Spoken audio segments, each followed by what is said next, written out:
Mga ka-utol, mga ka-idol, mga kalod. So may i-share lang ako. So yung bata pala nagmamalimos sa 7-Eleven ay may nagpapatunay na yung mga nalimos niya ay bibigay niya pala sa kanyang kapatid dahil may sakit pala. So napakabait ng bata ito. So akala ko ganun lang. So tara, panoorin natin sa mga. Let's watch this. Let's go.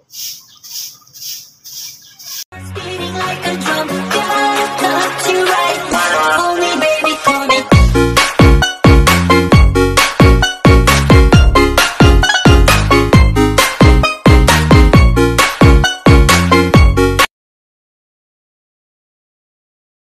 Mga karema, mga tropa, so meron akong babahagi. So yung bata pala na i-vlog ko nung nakaraan linggo ay ang kapatid niya may sakit pala sa ulo, kumbaga nagdalaga sa buhok.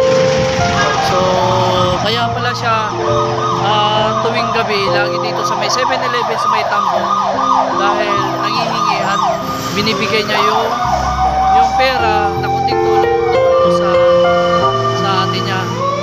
So para po may sunog. So ito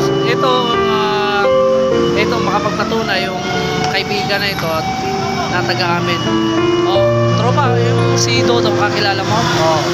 So nakilala ko rin siya dito sa 7-Eleven. Walang masama sa ginagawa niya. At least hindi siya nakakapanakit o ano pang mga motibo. So ang halaga kanya ay may kunting kain at saka may nagbibigay salamat. So yun lang. Pero ang ina-expect ko yung si Dodo, yung bata. So kakilala niya pala. So sabi ko nga, so ganun pala ang nangyari. Dahil siya nang pagpatunay dahil kilala na din pala. So kilala mo yun. Diba? Yung si Dodo. So yun pala, mga kalipa, totoo pala yun. So kaya mo, babalikan natin at tutulungan natin si Dodo. Ito si tropa ko. Jacob. So yun lang muna. Sana na yung episode ko. So para may sunog po mga kalunch. So see you next week bagong video. Thank you. Para may sunog talaga dito. Maraming salamat. So tulungan natin yung bata. So babalikan ko at meron may share at may bahagi ko yung play. Ma-vlog ko na yung isang gabi. So babalikan mo yung bata na yun. Okay? So God bless and happy holiday po. Sige Jeff, blessing ako pag meron na kayo bibigyan sa inyo. Thank you. So yan po guys. So mga kalod, so tara, ito yung video na po. Panoorin natin. Magandang gabi po mga kalod, mga ka-idol. So ito po lang si Boy Gala 1. So narito ako sa may 7-Eleven sa Tambo. So naglakbay ako at may hinintay. So napansin ko itong bata.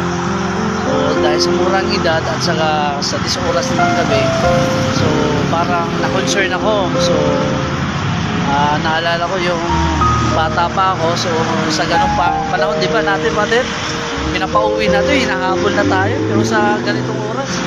So naawa lang ako. Tingnan natin guys. So samahan nyo ako at lapitan ako. So surpresahin natin siya.